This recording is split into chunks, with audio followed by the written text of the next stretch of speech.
নমস্কাৰ স্বাগত মিত্ৰ বাতৰিলৈ ষ্টুডিঅ'ত মই প্ৰাঞ্জল প্ৰাণৰ শিল্পী জুবিন গাৰ্গৰ মহাপ্ৰয়াণৰ আজি 39 দিন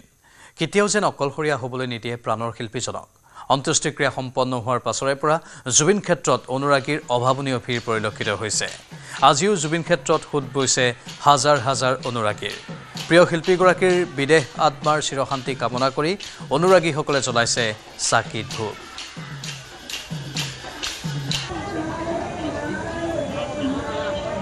মই বৰ্তমান উপস্থিত আছো জুবিন ক্ষেত্ৰত আৰু জুবিন ক্ষেত্ৰত পুৱাৰে পৰা অভাৱনীয় ভিৰ দেখা পৰিলক্ষিত হৈছে যোৱাকালি ৰবিবাৰৰ দিনটোত যি আচলতে বিধি বাট নোপোৱা অৱস্থা তাৰ তুলনাত কিছু কম যদিও আজিও অনুৰাগীৰ সংখ্যা কমা নাই আৰু বিগত দিনকেইটাসমূহৰ দৰে আজিও অনুৰাগীয়ে ভিন্ন প্ৰান্তৰ পৰা আহি জুবিন ক্ষেত্ৰত ভিৰ কৰা পৰিলক্ষিত হৈছে প্ৰাণৰ শিল্পীগৰাকীক শ্ৰদ্ধাঞ্জলি দিবলৈ ৰাজ্যৰ ভিন্ন প্ৰান্তৰ পৰা এইসকল অনুৰাগী আহিছে আৰু জুবিন ক্ষেত্ৰত আহি তেওঁলোকে শ্ৰদ্ধাঞ্জলি নিবেদন কৰিছে আৰু প্ৰাণৰ শিল্পীগৰাকীক আচলতে গামোচা চাকি ধূপ আদিৰে শ্ৰদ্ধাঞ্জলি জনাইছে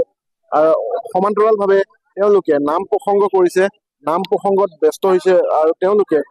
তেনেদৰে শ্ৰদ্ধাঞ্জলি জনাইছে আৰু আজিৰ দিনটোতো আজি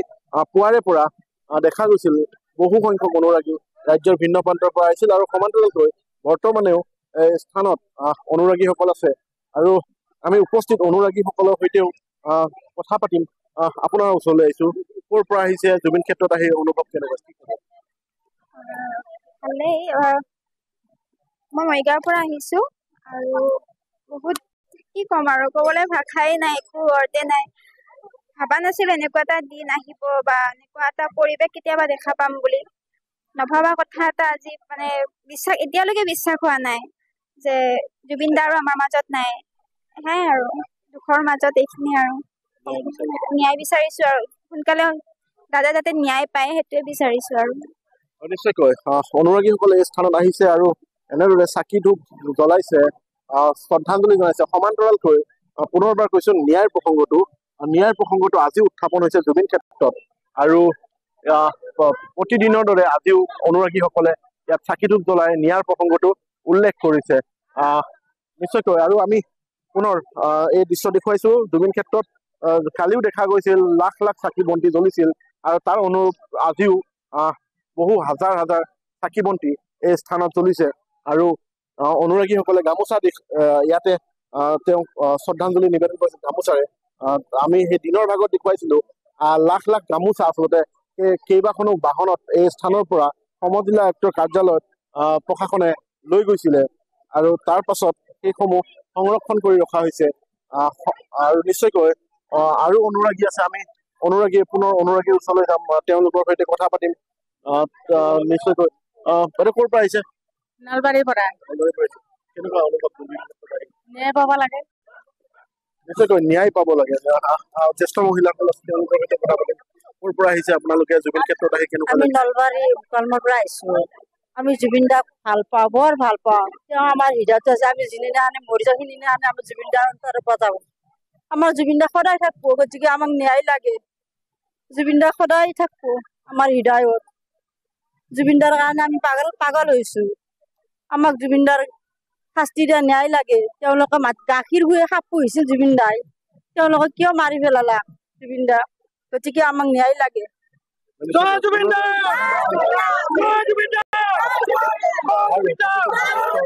জুবিন ক্ষেত্ৰত এনেদৰে জয় জুবিন দা ধ্বনি আৰু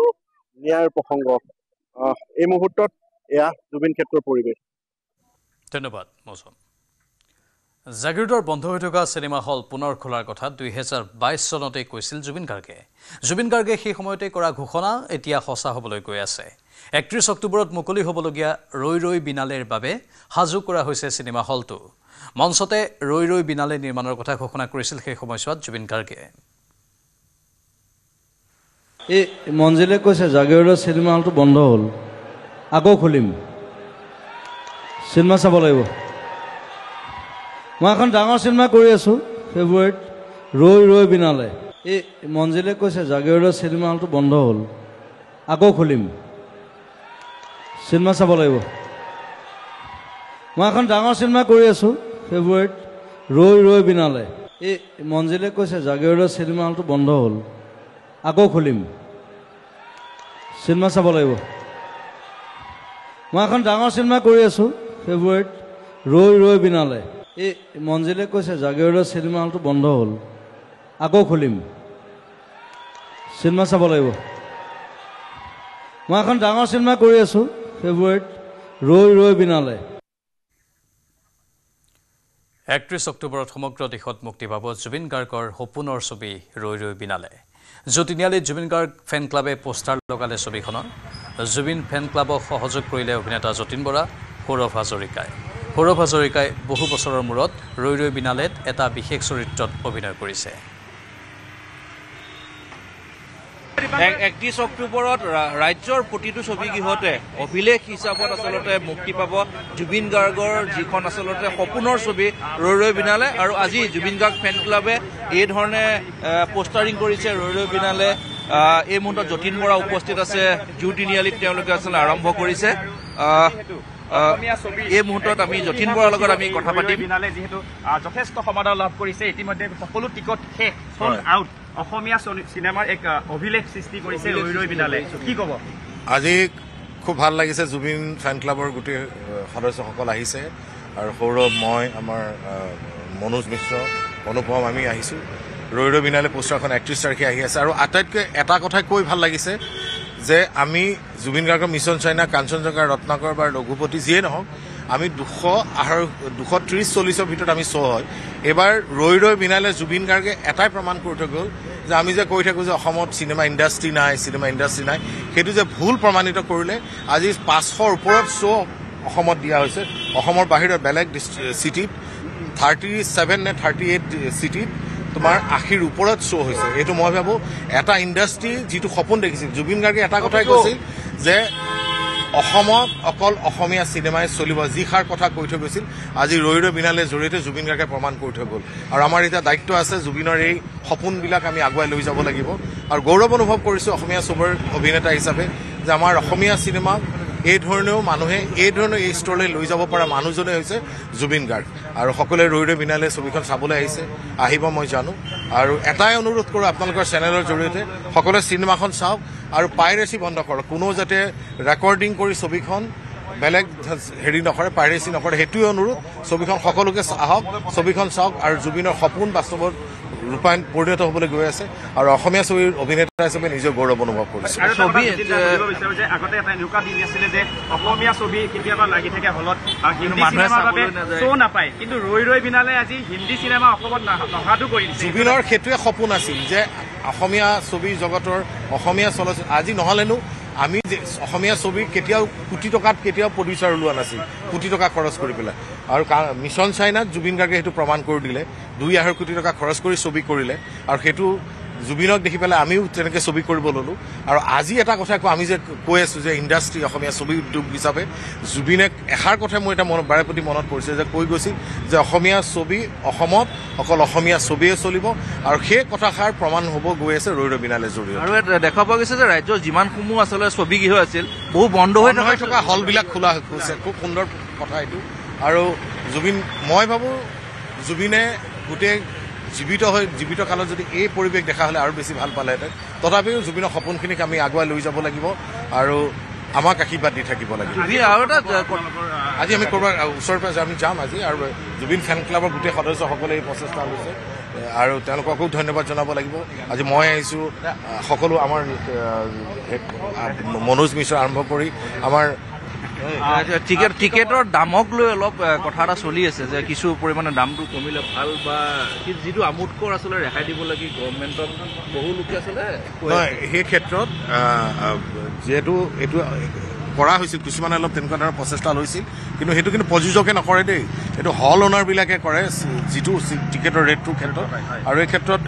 মই এটা কথাই কৈছোঁ ময়ো সিদিনা কালি মই পেজত দিছোঁ যে যিটো নৰ্মেল ৰেট সেইটো ৰেটে থাকক যাতে মানুহখিনিয়ে চাব পাৰে সকলো মানুহে ছবিখন চাব আহিছে এতিয়া এইটো এটা ফেষ্টিভেলত পৰিণত হৈ গৈছে যে ৰৈ ৰৈ বিনালেখন চাবই লাগিব আৰু চাব আৰু হল কৰ্তৃপক্ষৰ দায়িত্ব আছে অসমীয়া ছবিৰ প্ৰতি আৰু তেওঁলোকে সেইটো কৰিছে মই শুনিছোঁ এটা সেই ৰেটটো কিছু ক্ষেত্ৰত এইটো এটা বন্ধ কৰিছে আৰু এইটো খুব ভাল লক্ষণ আৰু ছবিখনৰ প্ৰযোজক সামন্ত গৌতমেও সামন্তকে এইটো ক্ষেত্ৰত এটা আহ্বান জনাইছে আৰু সঁহাৰি জনাইছে বুলি গম পাইছোঁ বীৰ লাচিত সেনা নামৰ সংগঠনটোৰ বিৰুদ্ধে কঠোৰ স্থিতি মুখ্যমন্ত্ৰী হিমন্ত বিশ্ব শৰ্মাৰ বীৰ লাচিত সেনাৰ সদস্যৰ বিৰুদ্ধে থকা সকলো গোচৰৰ তদন্তৰ নিৰ্দেশ মুখ্যমন্ত্ৰীৰ আৰক্ষী সঞ্চালক প্ৰধান বিশেষ আৰক্ষী সঞ্চালক প্ৰধান শীৰ্ষ আৰক্ষী বিষয়াসকলৰ উপস্থিতিত ৰাজ্যৰ এছএছপিসকলক বীৰ লাচিত সেনাৰ সদস্যৰ বিৰুদ্ধে থকা গোচৰসমূহ পুনৰ তদন্তৰ নিৰ্দেশ সন্ধিয়াৰ ভাগত ভিডিঅ' কনফাৰেন্সিঙৰ জৰিয়তে এছএছপিসকলৰ সৈতে বৈঠকত বহিছিল মুখ্যমন্ত্ৰী ৰাজ্যৰ বিভিন্ন জিলাত বীৰ লাচিত সেনাৰ সদস্য একাংশ বিষয়ববীয়াৰ বিৰুদ্ধে ৰুজু হৈ আছে গোচৰ কেইবাখনো থানাত ৰুজু হৈ থকা ধন দাবী ভয় ভাবুকি আদি গোচৰৰ তদন্তৰ নিৰ্দেশ দিয়া হৈছে শীঘ্ৰে বীৰ লাচিত সেনাৰ বহু সদস্য গ্ৰেপ্তাৰ হোৱাৰ সম্ভাৱনা আছে এতিয়াও পলাতক হৈ আছে বীৰ লাচিত সেনা অসমৰ কামৰূপ মহানগৰ জিলাৰ মুখ্য সচিব বিকাশ অসম বিকাশৰ দুয়োটা মোবাইল বৰ্তমান সুইচ অফ হৈ আছে আৰু বীৰ লাচিত সেনাৰ মুখ্য সচিবক গ্ৰেপ্তাৰ দিছপুৰ আৰক্ষীৰ সংবাদমেল সম্বোধন কৰি থকা অৱস্থাতেই গ্ৰেপ্তাৰ কৰে বীৰ লাচিত সেনাৰ কেন্দ্ৰীয় মুখ্য সচিব ৰন্তু পানী ফুকন উৎপল অসম আৰু তন্ময় চেতিয়াক পূৰ্বৰ গোচৰত গ্ৰেপ্তাৰ কৰিছে ৰন্তু পানী ফুকনক লাচিত সেনাৰ তন্ময় চেতিয়া উৎপল দত্তকো পূৰ্বৰ গোচৰত গ্ৰেপ্তাৰ কৰে দিছপুৰ আৰক্ষীয়ে 875/25 নম্বৰৰ গোচৰত তিনিওকে গ্ৰেপ্তাৰ দিছপুৰ আৰক্ষীৰ আনহাতে এতিয়াও পলাতক হৈ আছে বীৰ লাচিত সেনা অসমৰ কামৰূপ মহানগৰ জিলা সমিতিৰ মুখ্য সচিব বিকাশ অসম মোবাইল অফ কৰি পলায়ন কৰি আছে বিকাশ অসমে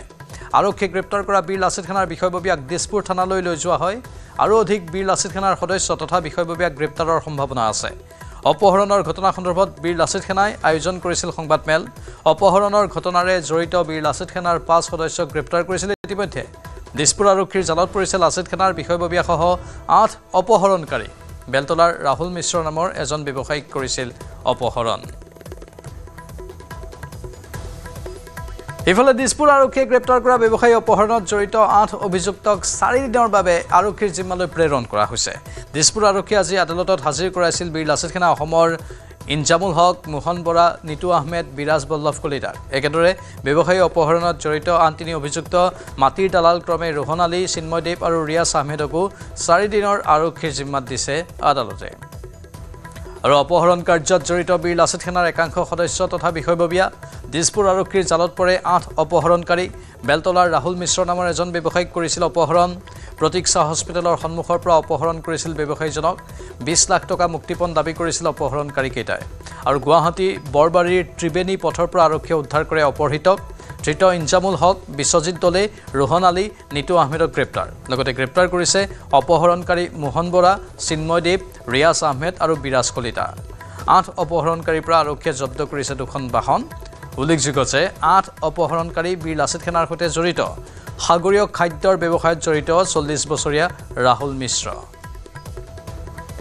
ৰন্তু পানী ফুকন উৎপল অসম তন্ময় চেতিয়াক বিনা চৰ্তে মুক্তি নিদিলে ৰাজ্যজুৰি হ'ব তীব্ৰ গণতান্ত্ৰিক আন্দোলন শিৱসাগৰত সংবাদমেল পাতি এই হুমকি বীৰ লাচিত সেনাৰ প্ৰশাসনিক সচিব শৃংখল চলিহাৰ কামৰূপ মহানগৰ জিলাৰ বীৰ লাচিত সেনাৰ সচিব বিকাশ অসমক সংগঠনটোৰ পৰা বহিষ্কাৰ কৰাৰ কথা উল্লেখ কৰিছে শৃংখল চলিহাই ৰন্তু পানী ফুকন উৎপল অসম আৰু তন্ময় চেতিয়াক গ্ৰেপ্তাৰ কৰাক লৈ ক্ষুব্ধ শৃংখল চলিহা অচিৰেই মুকলি কৰি নিদিলে কাইলৈৰ পৰা ৰাজ্যজুৰি জংগী আন্দোলন গঢ়ি তোলাৰ সকিয়নি প্ৰদান শৃংখল চলিহাৰ বিকাশ অসমৰ বিৰুদ্ধে অহা অভিযোগৰ বাবে তৎকালীনভাৱে কাৰ্যকৰী হোৱাকৈ সংগঠনটোৰ পৰা অব্যাহতি দিয়া বুলি ঘোষণা কৰে শৃংখল চলিহাই যেহেতু আমাৰ মুখ্য সচিব ৰন্তু পানী ফুকনক গুৱাহাটীৰ এখন হোটেলত প্ৰেছ মিট দি থকা অৱস্থা প্ৰেছ মিটটো অন্ততঃ কমপ্লিট কৰিব দিব লাগিছিলে প্ৰেছ মিট দি থকা অৱস্থাত যিদৰে ফেচিছ মনোভাৱেৰে অসম চৰকাৰ আৰু মহানগৰ পুলিচে অসম পুলিচে উঠাই লৈ গৈছে তাত বীৰ লাচিত সেনা অসমৰ আপত্তি আছে গণতান্ত্ৰিক এখন দেশত গণতন্ত্ৰৰ মূল্যবোধ যেতিয়ালৈকে কোনোবা চৰকাৰে বাৰ্তাই নাৰাখিব কোনোবা সংগঠনেও যদি বাৰ্তাই নাৰাখে তাতো প্ৰব্লেম আছে কিন্তু কথাটো হৈছে হোৱাই ৰন্তু পানী ফুকনক কিয় টাৰ্গেট কৰা হৈছে এটুক লৈ মুখ্যমন্ত্ৰী মহোদয়লৈ আমাৰ প্ৰশ্ন আছে বিজেপি চৰকাৰলৈ আমাৰ প্ৰশ্ন আছে অতি শীঘ্ৰে ৰন্তু পানী ফুকনক 24 ঘণ্টাৰ ভিতৰত লগতে উৎপল অসম ডাঙৰীয়াক আৰু আমাৰ তন্ময় চেতিয়া ডাঙৰীয়াক এই তিনিজনক অতি শীঘ্ৰে মুকলি কৰি দিয়ক নহলে কাইলৈৰ পৰা গণতান্ত্ৰিক প্ৰতিবাদ হ'ব আৰু সমগ্ৰ অসমত হ'ব আৰু এই প্ৰতিবাদ চৰকাৰৰ বিৰুদ্ধে হ'ব এতিয়া আমাৰ চৰকাৰে মুকলি প্ৰশ্নতে ৰন্তু পানী ফুকনক উৎপল দত্ত ডাঙৰীয়াক আৰু তন্ময় চেতিয়াক কিয় এৰেষ্ট কৰা হ'ল এটা প্ৰেছ মিটত অংশ লৈ থাকোঁতে কিয় এৰেষ্ট কৰা হ'ল আৰু প্ৰেছ মিটটো বৰ্তমান সময়ত অসমত গণতন্ত্ৰৰ চতুৰ্থ স্তম্ভৰ শাৰীত নপৰে নেকি তাক লৈ আমাৰ প্ৰশ্ন আছে ইয়াৰ ফেচিষ্ট চৰকাৰ চলিছে আৰু এই ফেচিষ্ট চৰকাৰৰ বিৰুদ্ধে যি গণতন্ত্ৰৰ শেষ স্তৰলৈকে প্ৰতিবাদ সেই প্ৰতিবাদ চলি থাকিব লাচিত সেনা সন্দৰ্ভত মুখ্যমন্ত্ৰীৰ সামাজিক মাধ্যমত পোষ্ট বীৰ লাচিত সেনাৰ ওপৰত কঠোৰ ব্যৱস্থা লোৱা হ'ব বুলি উল্লেখ কৰিছিল মুখ্যমন্ত্ৰীয়ে কঠোৰ ব্যৱস্থা ল'বলৈ ডিজিপিক নিৰ্দেশ প্ৰদান কৰে মুখ্যমন্ত্ৰীয়ে আইন আৰু শৃংখলাৰ ক্ষেত্ৰত কোনো আপোচ কৰা নহ'ব ব্যক্তিগতভাৱে পৰিস্থিতিৰ পৰ্যালোচনা কৰিব মুখ্যমন্ত্ৰীয়ে লাচিত সেনাৰ কাৰ্যকলাপক লৈ আমি গভীৰ অসন্তুষ্ট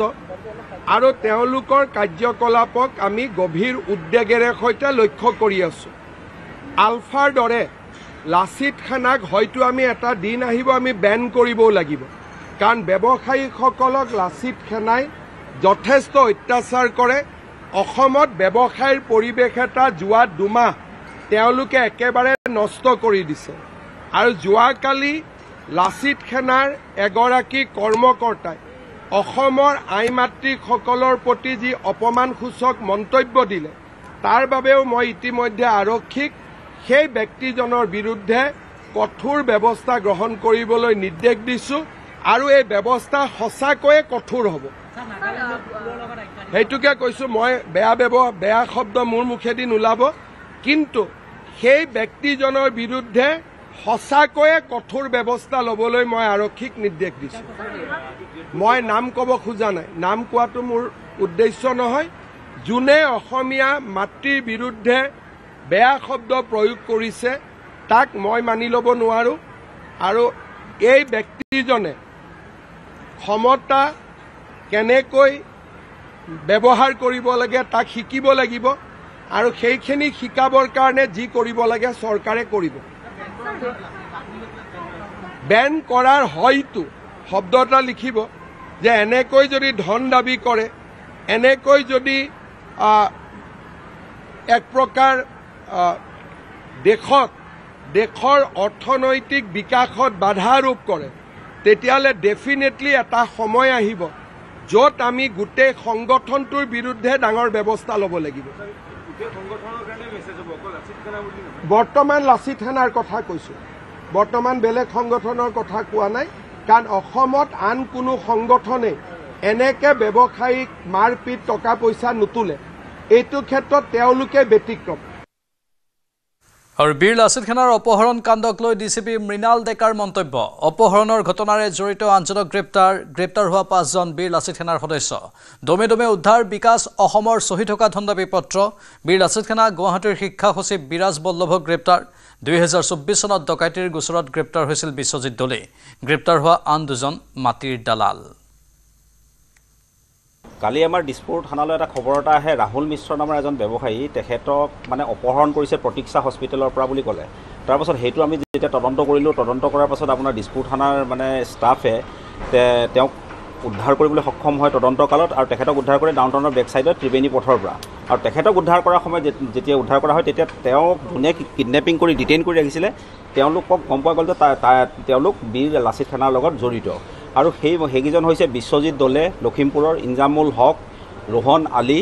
মোহন বৰা নিতু আহমেদ চিন্ময় দেৱ তেখেত এটা মাটি দালাল ৰিয়াজ আহমেদ সিও এটা হৈছে মাটি দালাল আৰু বিৰাজ বল্লভ কলিতাৰ তেখেত হৈছে মুখ্য শিক্ষা সচিব মহানগৰৰ বীৰ লাচিত সেনাৰ আৰু তেওঁলোকক আমি লগে লগে কাষ্টডিত লওঁ আৰু আমি দিছপুৰ থানাৰ কেছ নম্বৰ 875/2025ত এৰেষ্ট কৰি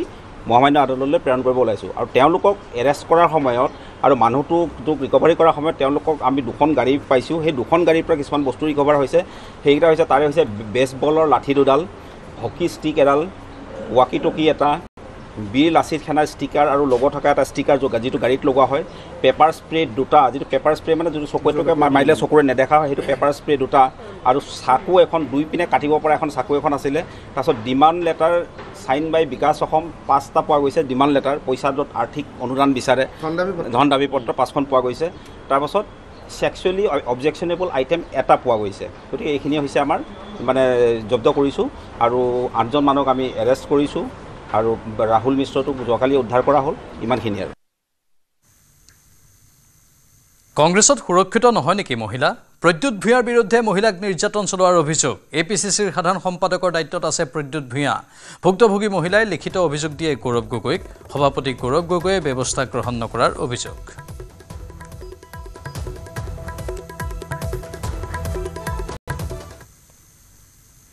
জুবিন খুকেৰে ব্যথিত অসমীয়াই ৰাজ্যৰ প্ৰান্তে প্ৰান্তে পালন কৰিবলৈ আগবাঢ়িছে পৰম্পৰাগত ৰাস উৎসৱ পূৰ্বতকৈ উলাহ হেমেকা তথাপি চলিছে আয়োজন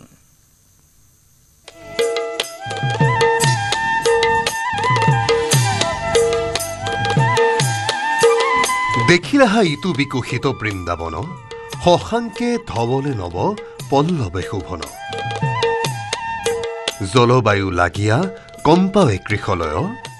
হেন বৃক্ষলতায়ু শোভিত আতিশয়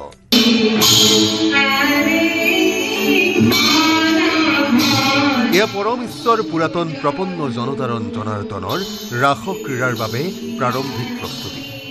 জুবিন খুকেৰে ব্যথিত অসমীয়াই ৰাজ্যৰ প্ৰান্তে প্ৰান্তে পালন কৰিবলৈ আগবাঢ়িছে পৰম্পৰাগত ৰাস উৎসৱ পূৰ্বতকৈ উলাহ সেমেকা তথাপি চলিছে আয়োজন মাত্ৰ কেইটামান দিনৰ পাছতে গোকুল বৃন্দাবনলৈ ৰূপান্তৰিত হ'ব ৰাজ্যৰ ভিন্ন প্ৰান্ত ৰাস উৎসৱ বুলিলেই ভিন্ন প্ৰান্তৰ ৰাইজে ঢাপলি মেলা এয়া মাজুলীৰ পৰিৱেশ ৰাসৰ ৰসেৰে প্ৰতিটো শৰতত ৰসময় হৈ পৰা সত্ৰৰে আবেষ্টিত মায়াময় মাজুলী মাজুলীৰ ভিন্ন প্ৰান্তত ৬০খনতকৈও অধিক ৰংগমঞ্চ আৰু সত্ৰানুষ্ঠানৰ মঞ্চত মঞ্চায়িত হ'ব শ্ৰীকৃষ্ণৰ ৰাসলীলা প্ৰাণৰ শিল্পী জুবিন গাৰ্গৰ নামত উৎসৰ্গিত হ'ব ৰাস উৎসৱৰ পৰিৱেশন ইতিমধ্যে দেশী বিদেশী পৰ্যটকে ৰাস উৎসৱৰ ৰং ৰূপেৰে ৰঙিয়াল হ'বলৈ উপস্থিত হৈছে মাজুলী ৪ নৱেম্বৰৰ পৰা আৰম্ভ হ'ব মাজুলীৰ ৰাস উৎসৱ লক্ষী পূৰ্ণিমাত মেলা নাট প্ৰদৰ্শিত হ'ব প্ৰতিখন মঞ্চত ব্যস্ততা বাঢ়িছে মুখা নিৰ্মাণকাৰী শিল্পীৰো সামগ্ৰী সত্ৰৰ শিল্পীসকলে বিজুলী গতিৰে আগবঢ়াইছে কাম বিশ্বখ্যাত এই শিল্পৰ সান্নিধ্যত আহ্লাদিত বিদেশী পৰ্যটক I can find very much of Lord Krishna worship, so it's interesting for me, for us. Krishna is one of the most popular Hindu gods in Europe, so it's interesting. মাজুলীৰ যুৱ সমন্বয় কৃষ্টি সংঘই প্ৰাণৰ শিল্পীগৰাকীৰ প্ৰতি শ্ৰদ্ধা জনাই ৩টা দিনেই বিনামূলীয়া দৰ্শনীৰ ব্যৱস্থা কৰিছে শ্ৰীকৃষ্ণ ৰাসলীলা প্ৰদৰ্শনত আমি অকল বন্তি গছ জ্বলাই নথওঁ যে তেওঁৰ নামত গোটেই সমগ্ৰ ৰাস মানে ৰাসটোক 3 দিনৰ কাৰণে তেওঁ সজা কৰি দিম আৰু তাৰ কাৰণে আমি বিনামূলীয়া কৰি দিছোঁ আমাৰ কোনো প্ৰৱেশ পত্ৰ নাথাকিব পৰম্পৰা আধ্যাত্মিকতা অক্ষুণ্ণ ৰাখি মাজুলীত শ্ৰীকৃষ্ণৰ ৰাসলীলা ৰূপায়ণৰ মন মেলিছে সত্ৰসমূহেও এইবাৰ মাজুলীত প্ৰত্যেক অনুষ্ঠানে আমি সন্মিলিত শিল্পী সমাজ মাজুলীও জুবিন গাৰ্গৰ সোঁৱৰণৰ ৰাস আমি উৎসৰ্গা কৰিম এজন প্ৰসিদ্ধ শিল্পী সেই প্ৰসিদ্ধ শিল্পীগৰাকীৰ স্মৰণত যিহেতু আমি ৰাস উৎসৰ্গা কৰিম আগতকৈ সুন্দৰত্তম কৰি সোণত সুৱগা চৰাই আমি ৰাস প্ৰদৰ্শন কৰিব লাগিব প্ৰস্তুতি চলিছে সামগুৰিৰ শিঙিয়া মাজৰাতি গাঁৱৰ হিমাংশু পোছাক ভাণ্ডাৰৰো ৰাসৰ বাবে প্ৰয়োজনীয় পোছাক পৰিচ্ছদ সাজু কৰাত ব্যস্ত হৈ পৰিছে প্ৰতিষ্ঠানটো এই প্ৰস্তুতিৰ মাজতে জুবিন গাৰ্গৰ ন্যায়ৰ কামনাও কৰিছে পোছাক ভাণ্ডাৰৰ স্বত্বাধিকাৰীয়ে ৰাইজে মন কৰা নাই যিখিনি পাতিছে নিয়ম হিচাপেহে ৰাইজে ৰাস পাতিছে জুবিন দা মৃত্যু হৈ ৰাইজে মন কৰা নাই আৰু যদি ন্যায়টো পালেহেঁতেন তেতিয়া ৰাইজে পাতিলেহেঁতেন কিন্তু ন্যায় নাই পোৱাৰ কাৰণে ৰাইজে মনো কৰা নাই শৰতৰ চন্দ্ৰাৱলী ৰাতিত সিক্ত শিশিৰৰ শীতল সান্নিধ্যত জাতিষ্কাৰ হ'ব চতুৰ্থী প্ৰস্তুতি অপাৰ অপেক্ষা ৰাস পূৰ্ণিমাৰ দিনটোলৈ মাজুলীৰ পৰা ভাস্কৰ জ্যোতি তামুলী আৰু পুৰণি গুদামৰ পৰা Hemanta Das report news 18 Assam north east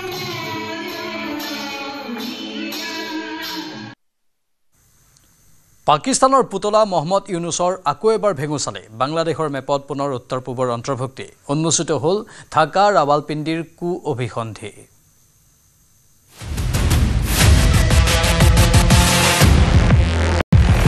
আকৌ বাংলাদেশৰ অতপালি ভাৰত ভূমিৰ সাৰ্বভৌমত্বক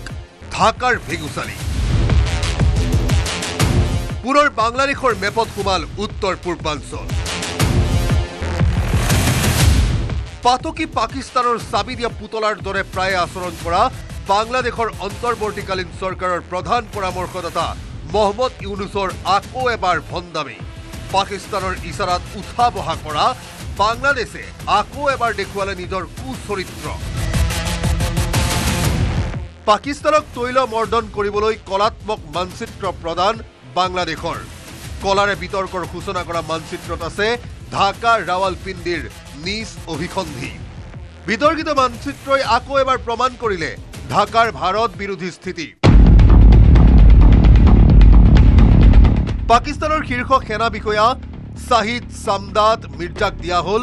এইখন মানচিত্ৰ হানন্দে মহম্মদ ইউনুছে উপহাৰ দিয়া এই মেপত আছে অসম সহ সমগ্ৰ উত্তৰ পূৰ্বাঞ্চলৰ ভূখণ্ড ৰাৱালপিণ্ডি আৰু ঢাকাৰ ভাৰতৰ ভূমি অধিগ্ৰহণৰ এয়া অভিসন্ধিৰ অপচেষ্টাৰে অংশ বুলি অভিহিত কৰিছে ভাৰতীয় কূটনীতিবিদে এই অভিসন্ধিক কেন্দ্ৰ কৰি প্ৰতিক্ৰিয়া ভিন্ন মহলত পাকিস্তান সামৰিক বাহিনীৰ কেইবাজনো জ্যেষ্ঠ বিষয়া যোৱা দুদিন ধৰি বাংলাদেশত আছে আৰু তেওঁলোক বাংলাদেশলৈ আহিছে বাংলাদেশৰ সামৰিক বাহিনীক কেনেকৈ ভাৰত বিৰোধী এটা শক্তি হিচাপে তৈয়াৰ কৰিব পাৰি তাৰ বিষয়ে চৰ্চা কৰিবলৈ বাংলাদেশৰ বৰ্তমানৰ যিগৰাকী প্ৰশাসনিক মুৰব্বী মহম্মদ ইউনুছৰ লগত তেওঁলোকে কেইবালানিও আলোচনা কৰিছে এই আলোচনাৰ সময়ছোৱাত মহম্মদ ইউনুছে পাকিস্তানৰ পৰা অহা সামৰিক বিষয়াসকলক কিছুমান উপঢৌকন অৰ্থাৎ উপহাৰ দিছে আৰু সেই উপহাৰৰ সময়ত এটা মেপ তেওঁলোকে আদান প্ৰদান কৰিছে সেই মেপটোত বাংলাদেশৰ সৈতে সমগ্ৰ উত্তৰ পূৰ্বাঞ্চল আৰু পশ্চিমবংগৰ কিছু অঞ্চল সামৰি বৃহত্তৰ বাংলাদেশৰ এটা মেপ তৈয়াৰ কৰা হৈছে আৰু এই মেপৰ জৰিয়তে তেওঁলোকে ভাৰতবৰ্ষৰ সাৰ্বভৌমত্ব অখণ্ডতাৰ প্ৰতি এক ভাবুকিৰ সৃষ্টি কৰিছে পাকিস্তানৰ দীৰ্ঘদিনীয়া বৈৰিতাক প্ৰকাৰান্তৰে ঢাকাই সমৰ্থন জনোৱাৰ পান পতাৰ সম্ভেদ লাভ কৰিছে বিশেষ চোৰাংচোৱা সূত্ৰই এই অকৰ্তৃত্বশীল আচৰণৰ পূৰ্বে উত্তৰ পূৰ্বাঞ্চলক লেণ্ডলক বুলি কৈ অঞ্চলটোৰ জলখণ্ডৰ ওপৰত বাংলাদেশৰ অধিকাৰ জাহিৰকৰণৰো চলিছিল অপচেষ্টা উত্তৰ পূবক নৎসাত কৰি বাংলাদেশৰে পোনপটীয়াকৈ চীনক সংযুক্ত কৰিব পৰাৰ ব্যৱস্থাৰো আবেদন জনাইছিল চীনক মহম্মদ ইউনুছে ভাৰতৰ চিকেন নেকক কেন্দ্ৰ কৰি চীনত গৈ মহম্মদ ইউনুছে কৰা প্ৰৰোচনামূলক মন্তব্যই উদঙাই দিছিল বাংলাদেশৰ অন্তৰ্বৰ্তীকালীন চৰকাৰৰ প্ৰকৃত স্বৰূপ এইবাৰ ঢাকাৰ মনোভাৱৰ কলাত্মক উপস্থাপনেৰে পাকিস্তানক পদলেহন কৰাৰ প্ৰচেষ্টা ভাৰত বিৰোধী দুই শক্তিৰ এই মনৰ মিলে উন্মোচন কৰিলে ঢাকা ৰাৱালপিণ্ডিৰ অভিসন্ধি আকৌ এবাৰ news desk report news 18 Assam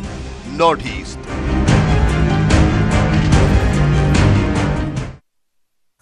আৰু এই সন্দৰ্ভত মন্ত্ৰী পীযুষ হাজৰিকাই প্ৰতিক্ৰিয়া প্ৰকাশ কৰিছে শুনাব বিচাৰিছোঁ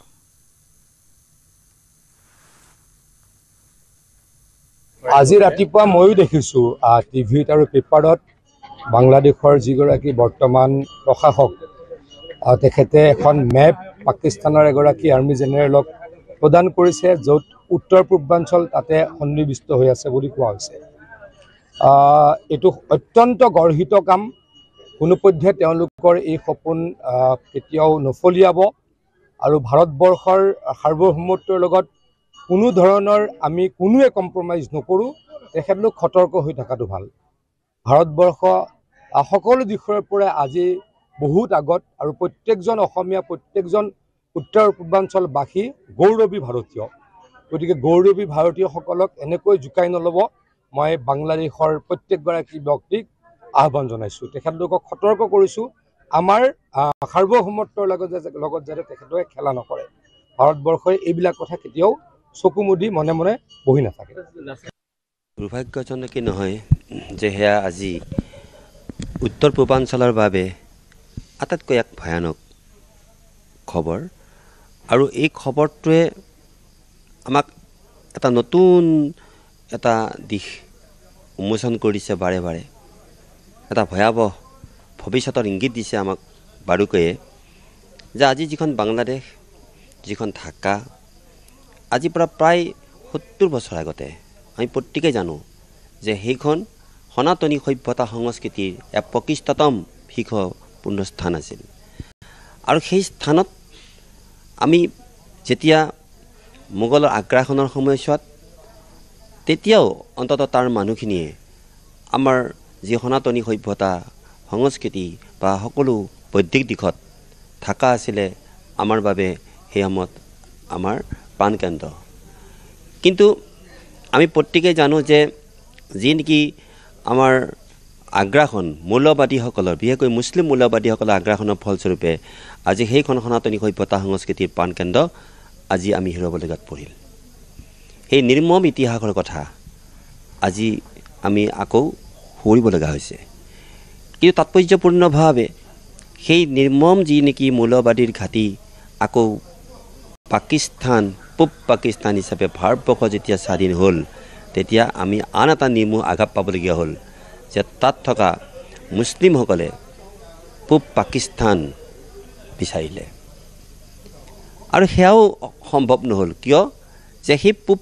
পাকিস্তানেই কি হ'ল যে তেওঁলোকে একমাত্ৰ ভাষাৰ ভিত্তিত বাংলা ভাষাৰ ভিত্তিত যেতিয়া এটা নতুন জাতীয়তাবাদী এটা সংগঠন গঢ়ি উঠিল শেখ মুজিবুৰ ৰহমানৰ নেতৃত্বত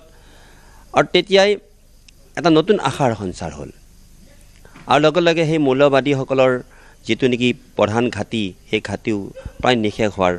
মানে পথ মসৃণ হৈ পৰিল আৰু সেই সময়তেই ভাৰত চৰকাৰে সেইখন বাংলাদেশক বাংলাদেশ হিচাপে পূব পাকিস্তানৰ বাংলাদেশ হিচাপে গঢ়ি তোলাৰ যিটো সংকল্প আৰু তাত অসমৰ ৰাইজৰ যিটো নেকি মানে অংশগ্ৰহণ আৰু আমি প্ৰত্যেকেই মনত ৰখাটো উচিত যে আমাৰ মানে সুধাকণ্ঠ ডক্টৰ ভূপেন হাজৰিকায়ো সেই সময়তে সেই বাংলাদেশখনলৈ এটা সপোন ৰচনা কৰিছিল জয় জয় বাংলাদেশ বুলি তেখেতৰ যিটো গীত সেই গীতে সকলোকে উদ্বুদ্ধ কৰিছিল আৰু আজি সেইখন বাংলাদেশে সমগ্ৰ পৃথিৱীৰ ভিতৰতেই এটা নতুন গতি এটা নতুন প্ৰাণ সঞ্চাৰ কৰিছিল কিন্তু আপোনালোকে হঠাৎ মন কৰিছে যে আকৌ সেইখন বাংলাদেশ এছাম সেই বাংলাদেশত থকা এছাম মৌলবাদীৰ বাবেই আকৌ সেইখন পূব পাকিস্তানৰ হাতত অৰ্থাৎ পাকিস্তানৰ হাতত তেওঁলোক আকৌ কব্জাত বন্দী হৈ গ'ল বাংলাদেশৰ ইউনুছ চৰকাৰে অসমকে ধৰি উত্তৰ পূবৰ ৰাজ্যক অন্তৰ্ভুক্তৰে প্ৰস্তুত কৰা মানচিত্ৰ পাকিস্তানৰ শীৰ্ষ সেনা বিষয়াক প্ৰদান কৰাক লৈ এতিয়া বিতৰ্কৰ সৃষ্টি হৈছে এই সন্দৰ্ভত হোজাই সমষ্টিৰ প্ৰাক্তন বিধায়ক শিলাদিত্য দেৱে প্ৰতিক্ৰিয়া প্ৰকাশ কৰি দেশ দুখনক কৰিছে তীব্ৰ সমালোচনা এই সন্দৰ্ভত নিউজ 18ৰ সৈতে হোৱা এক এক্সক্লুচিভ সাক্ষাৎকাৰত আৰু কি বিস্ফোৰণ ঘটাইছে চাওঁ আহক শেহতীয়াকৈ বাংলাদেশৰ ইউনুছ চৰকাৰে পাকিস্তানৰ আৰ্মি শীৰ্ষ বিষয়াক প্ৰদান কৰা মানচিত্ৰক লৈ এই মুহূৰ্তত কিন্তু সমগ্ৰ অসম জুৰিও তীব্ৰ প্ৰতিক্ৰিয়া সৃষ্টি হৈছে কিয়নো সেই মানচিত্ৰত দেখিবলৈ পোৱা গৈছে অসমকে ধৰি উত্তৰ পূবৰ কেইবাখনো ৰাজ্য তেওঁলোকে অন্তৰ্ভুক্ত কৰিছে আৰু সেই অন্তৰ্ভুক্ত কৰা মানচিত্ৰ এই মুহূৰ্তত পাকিস্তানৰ সেনাৰ শীৰ্ষ বিষয়াক তেওঁলোকে প্ৰদান কৰিছে আৰু ইয়াক লৈ যি ধৰণে প্ৰতিক্ৰিয়া সৃষ্টি হৈছে আৰু সেই সন্দৰ্ভত মোৰ সৈতে যিহেতু প্ৰাক্তন বিধায়ক শিলাদিত্য দেৱ ডাঙৰীয়া আছে তেখেতৰ পৰা আমি প্ৰতিক্ৰিয়া ল'বলৈ যত্ন কৰিম কিয়নো এনেদৰে বাংলাদেশৰ যি পৰিকল্পনা আৰু যি ধৰণৰ পাকিস্তানৰ লগত তেওঁলোকৰ সম্পৰ্ক আৰু সেই সম্পৰ্কৰ সময়তে অসমক অন্তৰ্ভুক্ত কৰি তেওঁলোকে যি মানচিত্ৰ প্ৰদান কৰিছে তাক লৈ হয়তো তেওঁলোকৰ পৰিকল্পনা হয়তো অসমক ৰক্তাক্ত কৰা আৰু হ'ব পাৰে ইণ্ডিয়া পাকিস্তান আৰু বাংলাদেশ এই তিনিটা দেশৰ কথা যদি আমি ক'বলৈ যাওঁ এটা বেকগ্ৰাউণ্ড অলপ ক'ব এইটো লাগিব এইকাৰণে যে পাকিস্তান আৰু বাংলাদেশ জন্ম লৈছে ভাৰতবৰ্ষৰ পৰা এইটো সকলোৱে জানে বা যিসকল নাজানে তেওঁলোকৰ কাৰণে কৈ আছোঁ যে পাকিস্তান আৰু বাংলাদেশ ভাৰতবৰ্ষৰ পৰা জন্ম লৈছিল অৰিজিনেল নাম আছিলে ৱেষ্ট পাকিস্তান আৰু east Pakistan west Pakistan east পাকিস্তানৰ জন্ম 1947ত হৈছিলে যেতিয়া আমাৰ ভাৰতবৰ্ষ স্বাধীনতা পালে ব্ৰিটিছৰ পৰা আৰু তেতিয়াৰ পৰা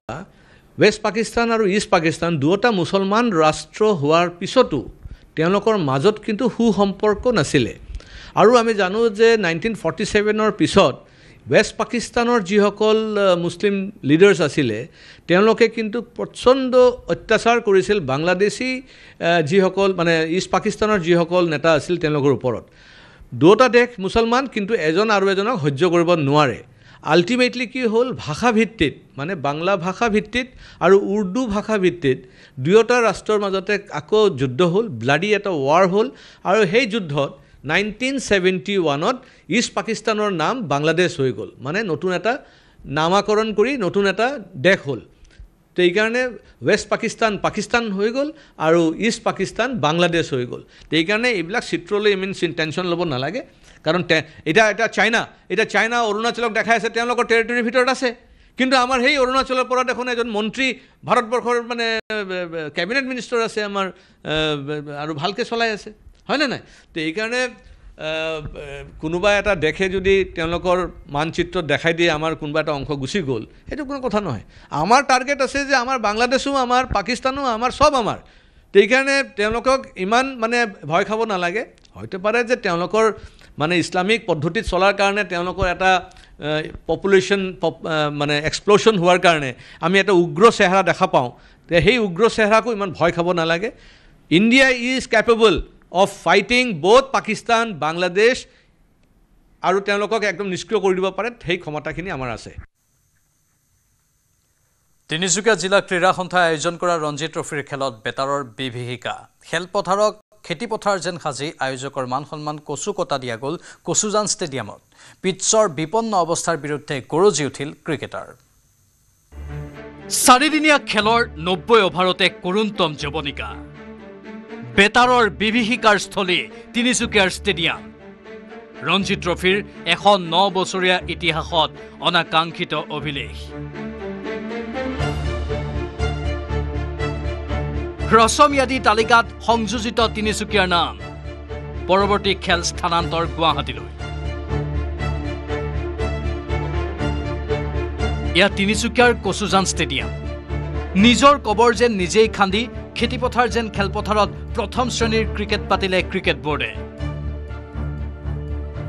শনিবাৰে আৰম্ভ হৈছিল ঘৰুৱা দল অসম আৰু সাৰ্ভিসেছৰ মাজত খেল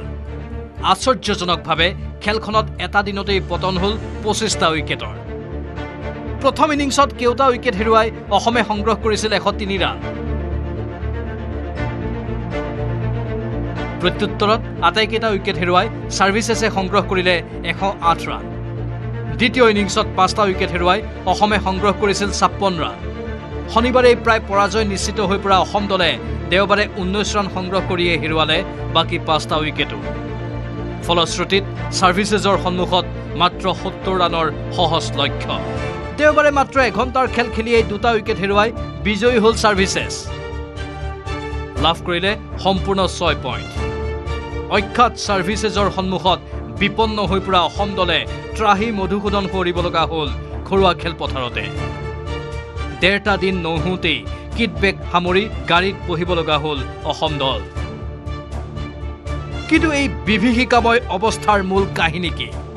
অভিযোগ উঠিছে তিনিচুকীয়াত নিৰ্মাণ হোৱা অতি নিম্নমানৰ পিটছৰ বিষয়ে 24 বছৰৰ অন্তত তিনিচুকীয়াই লাভ কৰিছিল ৰঞ্জী ট্ৰফিৰ খেলপথাৰ সুবিধা কিন্তু সকলো মান সন্মান বন্ধকত দি যেন বিভাগীয় কৰ্তৃপক্ষই দেখুৱালে স্বৰূপ স্বাভাৱিকতেই ঘৰুৱা দলে লাভ কৰে সকলো সা সুবিধা কিন্তু অসমৰ ক্ৰিকেটাৰৰ যেন দ্বিতীয়বাৰলৈ হাঁহি নহ'ব এনে পিটছত ভৰি থ'বলৈ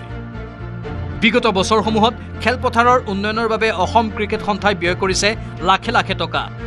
কিন্তু তাৰ পাছতো বৰ্ষাপৰাৰ বাহিৰে আন এখনো খেলপথাৰত খেল পাতিবলৈ সমৰ্থ নহয় ক্ৰিকেট সন্থা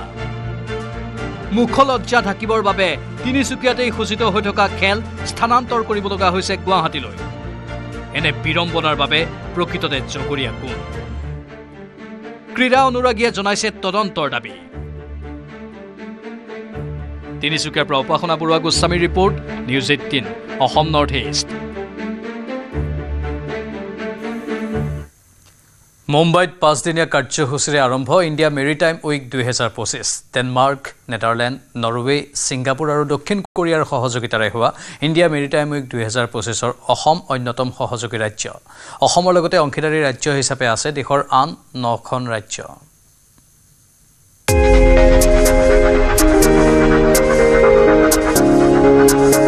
মুম্বাইত আৰম্ভ মেৰিটাইম উইক 2025 কেন্দ্ৰীয় গৃহমন্ত্ৰী অমিত শ্বাহে কৰিলে উদ্বোধন uniting oceans one maritime vision maritime week 2025ৰ মূল বিষয়বস্তু সোমবাৰৰ পৰা মুম্বাইত আৰম্ভ হ'ল মেৰিটাইম উইক 2025 গৃহমন্ত্ৰী অমিত শ্বাহে উদ্বোধনী কৰা মেৰিটাইম উইকৰ সামৰণি কৰিব 31 অক্টোবৰত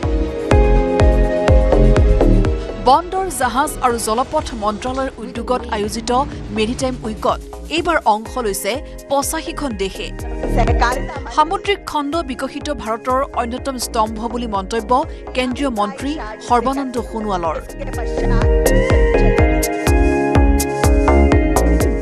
Clusters for shipbuilding with the support of our coastal state, like today, the presence of the Chief Minister of Maharashtra, Chief Minister of Gujarat, Chief Minister of Goa, Chief Minister of Odisha. They are all joining hands with the government of India to develop cluster. We can be self-reliant. Atmanirbhar Bharat. Part भी बनेगा, जहाज भी बनेगा और दुनिया को हम अपनी शक्ति के द्वारा मैरीटाइम सेक्टर में अपना जो भी इन्फ्लुएंस ये हम बरकरार रखेगा. So this is how India is looking forwards. নিৰাপত্তা, বহন ক্ষমতা, আত্মনিৰ্ভৰশীলতা সামুদ্ৰিক ভিছনৰ মূল তিনি স্তম্ভ জাহাজ নিৰ্মাণৰ ক্ষেত্ৰত ভাৰত বিশ্বৰ ভিতৰতে শীৰ্ষ 5খন দেশৰ ভিতৰত অন্তৰ্ভুক্ত কৰাৰ লক্ষ্য চৰকাৰৰ মেৰিটাইম উইক 2025ৰ উদ্বোধন কৰি ভাষণত উল্লেখ কৰিলে গৃহমন্ত্ৰী অমিত শ্বাহে इंडिया का मैरीटाइम मोमेंट है जहां से यह gateway of India gateway of world में बदलने का विचार मंथन इस समिट के अंदर होने वाला है. भारत ने अपनी मैरीटाइम पोजीशन, डेमोक्रेटिक स्टेबिलिटी और नेवल क्षमता इसके बल पर इंडो पैसिफिक और ग्लोबल साउथ के बीच में एक सेतु की, एक ब्रिज की भूमिका निभा रहे हैं जो विकास, सुरक्षा और पर्यावरण को भी एक प्रकार से अच्छे तरीके से गति दे रहा है. ডেনমাৰ্ক, নেদাৰলেণ্ড, নৰৱে, ছিংগাপুৰ আৰু দক্ষিণ কোৰিয়াৰ সহযোগিতাৰে হোৱা ইণ্ডিয়া মেৰিটাইম উইক 2025ৰ অসম অন্যতম সহযোগী ৰাজ্য অসমৰ লগতে অংশীদাৰী ৰাজ্য হিচাপে থকা আন 9খন ৰাজ্য হ'ল গুজৰাট, মহাৰাষ্ট্ৰ, গোৱা, কৰ্ণাটক, কেৰালা, তামিলনাডু, অন্ধ্ৰপ্ৰদেশ, উৰিষ্যা আৰু উত্তৰ প্ৰদেশ অসমক ৰাষ্ট্ৰীয় আভ্যন্তৰীণ জলপথৰ পৰিকল্পনাৰ কেন্দ্ৰবিন্দু হিচাপে গঢ়ি তোলাৰ লক্ষ্য অসমৰ বুকুতে দুটাকৈ আছে ৰাষ্ট্ৰীয় জলপথ ব্ৰহ্মপুত্ৰ আৰু বৰাক অসম কেন্দ্ৰীয় চৰকাৰৰ নদীপথ সম্প্ৰসাৰণ পৰিকল্পনাৰ মূল কেন্দ্ৰ অসম আঞ্চলিক আৰু আন্তঃৰাষ্ট্ৰীয় বাণিজ্যৰো অন্যতম কেন্দ্ৰ জলপথেৰে কয়লা, শিল, পেট্ৰলিয়ামজাত সামগ্ৰীৰ সহজ পৰিবহণৰ সুবিধা অসমত গুৰুত্বপূৰ্ণ আন্তঃগাঁথনিৰ বিনিয়োগৰ ওপৰত ভিত্তি কৰিয়েই মেৰিটাইম উইকত অসমক গুৰুত্ব আৰোপ কৰিছে বন্দৰ জাহাজ আৰু জলপথ মন্ত্ৰালয়ে